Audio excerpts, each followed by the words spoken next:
Welcome to MUN Deep Dive, episode 4. Today, our guest is Victoria from Brazil. Can you introduce yourself to us, please? Yeah, sure. Well, first of all, thank you, Nick, for inviting me. I don't know whether to call you Nick or actually Mr. Harris, because that's how I first knew you.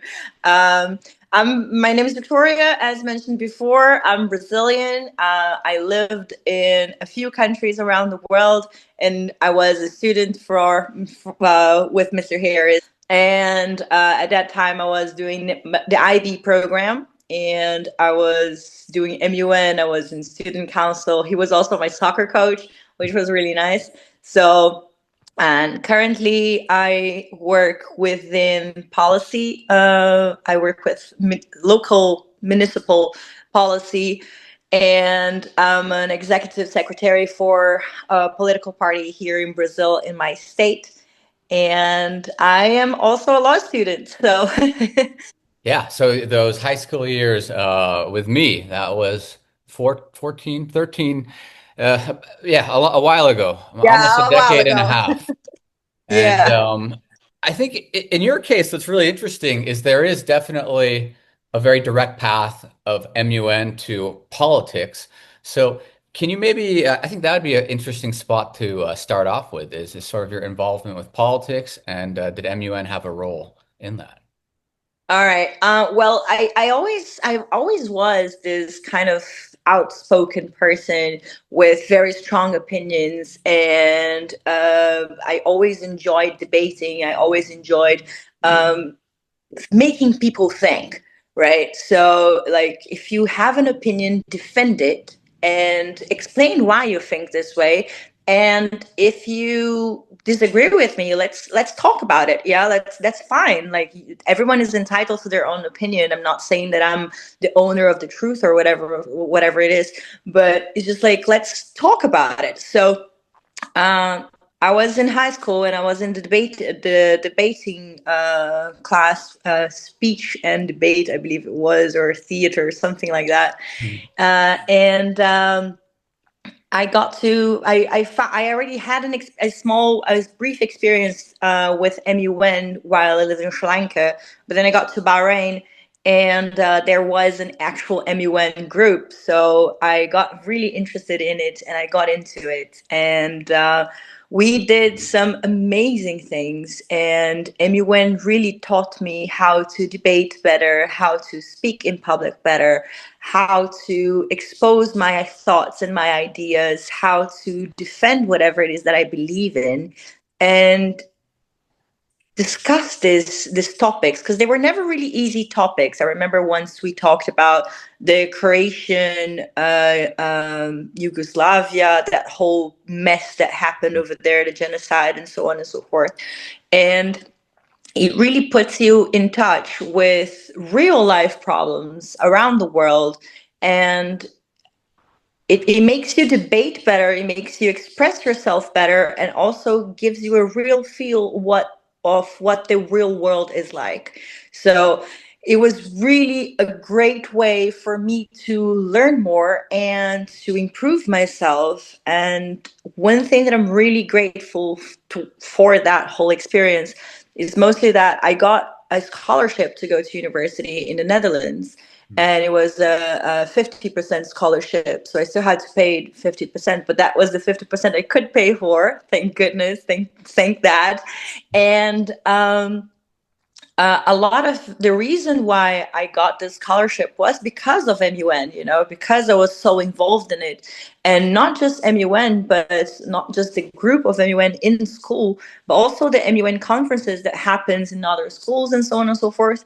And I always made a point to do my best at it, like, so whatever it is that I do my best to the best of my abilities and so on. And that always paid off. And that's one thing that you could see really well in MUN, because you always get like distinctions as a delegate. You always get, oh, the best delegate, or the best chair or whatever. And that really helped my university application, so to say.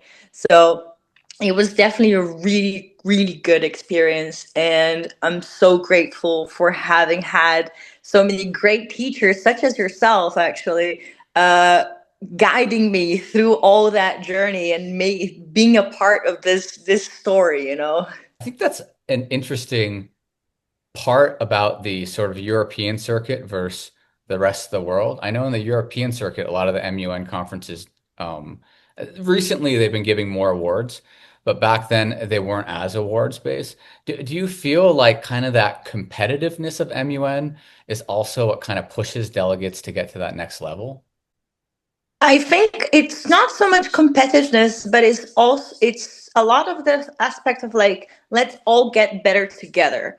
That's the first thing, because everyone that goes into MUN is already there. That's the first step they take to improve themselves. And you're in high school, you don't really know what it is that you're doing, so you're just trying things out, and the world is an oyster, and you're trying out new things and everything.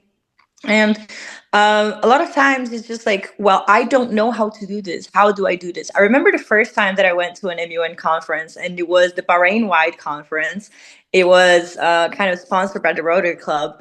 And I was so scared. I was terrified. And still, it was my first conference, and I managed to get an award for being like the best delegate. I think I was in the Security Council at that time, and I was so scared, and I managed to get the award, and I wasn't expecting it. And it was just like baffling because I didn't know what I was doing. I was like, I kind of parachuted in there, you know what I mean?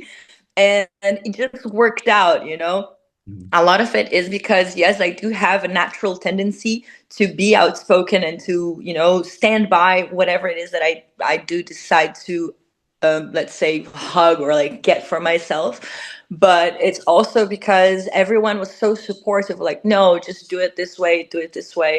Perhaps use this argument, and that is a thing that I think is what levels everyone up.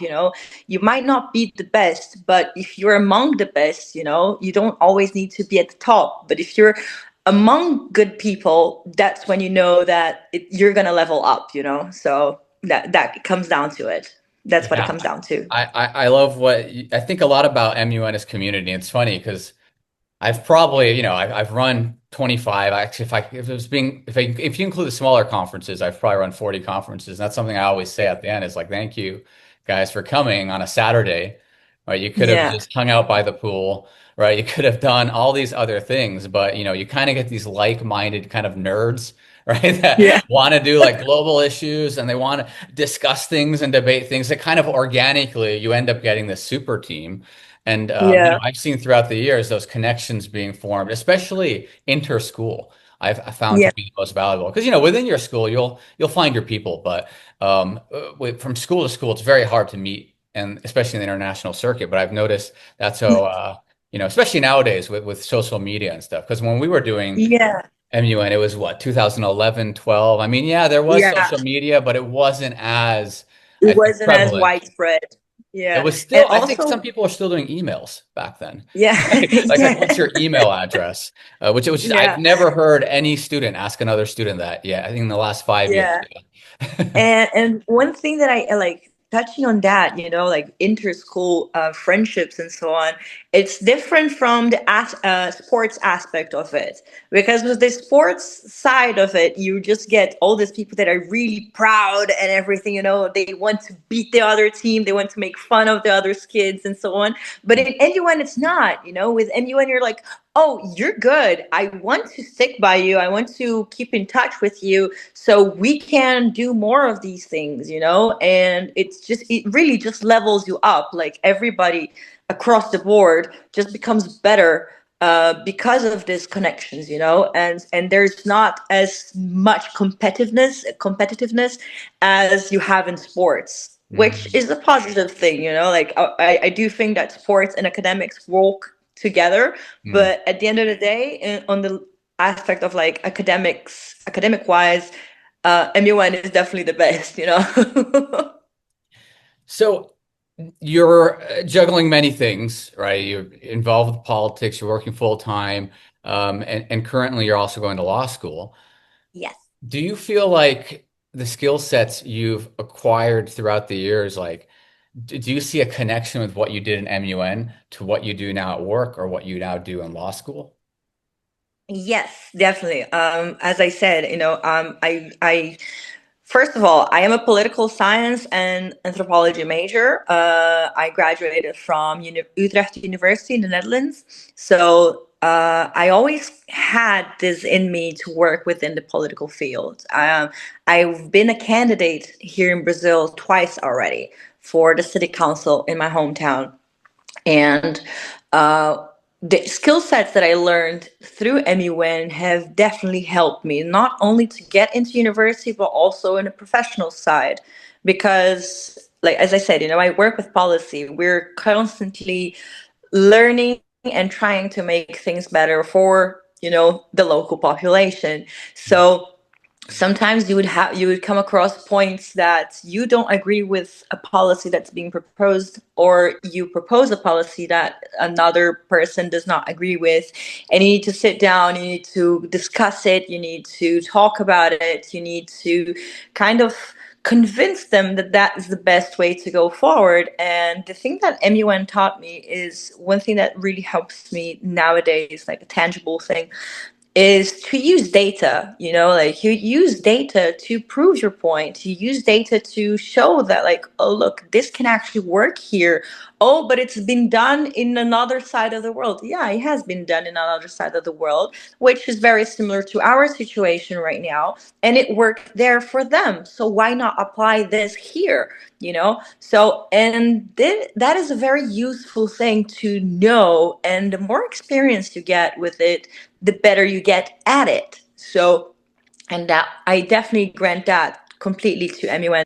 It definitely helped me, and also just being able to juggle so many things. That's one other thing that MUN and the whole IB program also taught me. To be able to commit and do the best that you can. As you mentioned, I am in law school now. I'm in my second semester of law school, and I love it. For me, I see it as a natural tendency. So I work with policy, I write laws technically, but now I'm also I'm beginning my journey to work with the law that is written.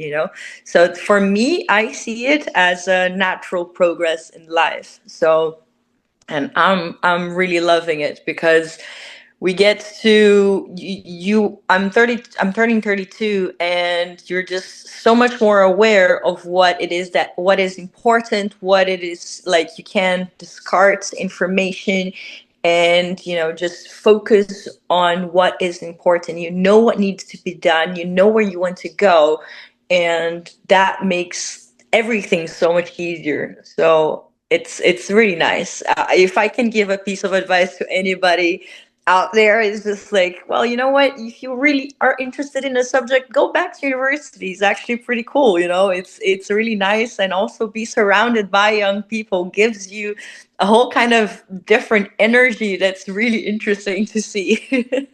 Yeah, you were earlier saying off air, like you feel like sometimes people get pigeonholed, right, into positions and no reason to, right? You can always kind of go Yeah, back to school.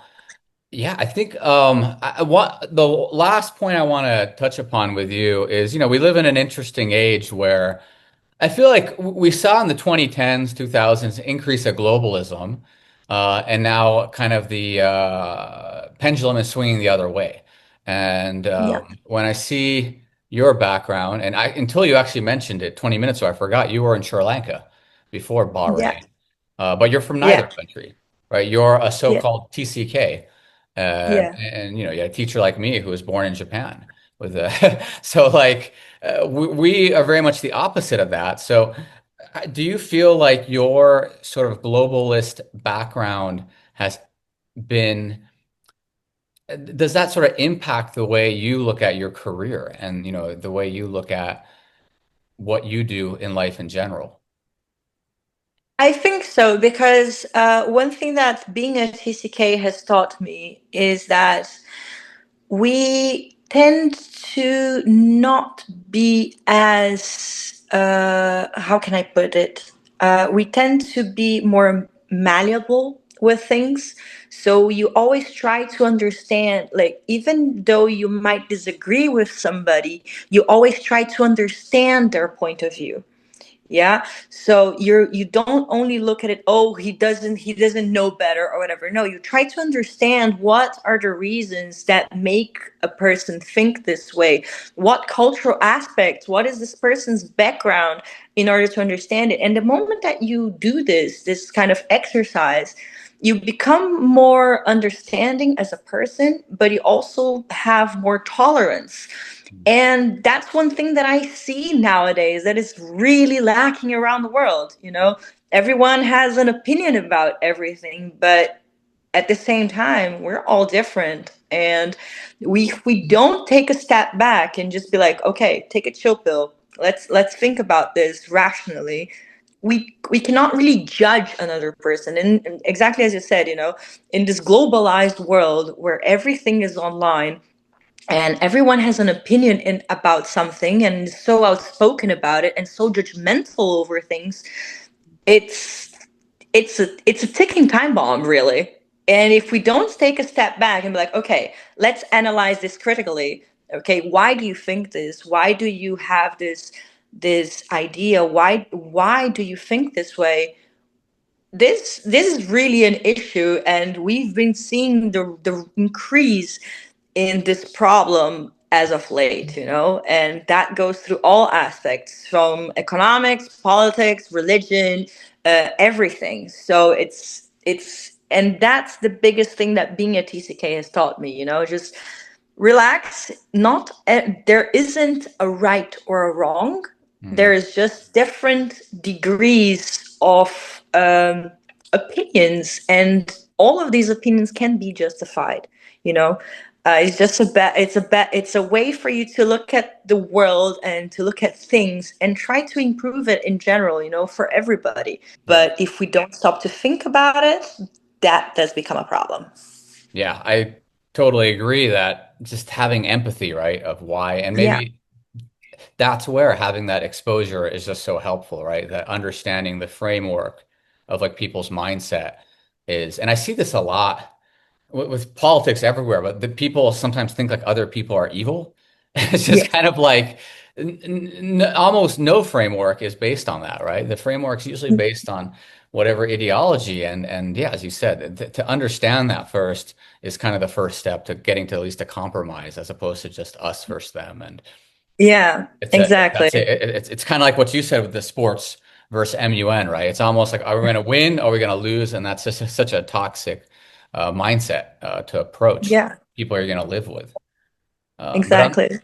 that kind of rather sobering note, but hopefully, when we look back on this podcast years later, world affairs might be a little bit less bleak. Um, Yes. we will end on here, but this was episode 4. Thank you so much coming in Thank all the way you. from Brazil, despite the time difference. We worked it out, but great to see all you do in the field of politics and beyond in Brazil, and I wish you the best in that as well as law school. Yeah, thank you very much, Nick. Thanks for the invite. It was lovely talking to you. It always is. And it was great. It was great to catch up as well. Thank you.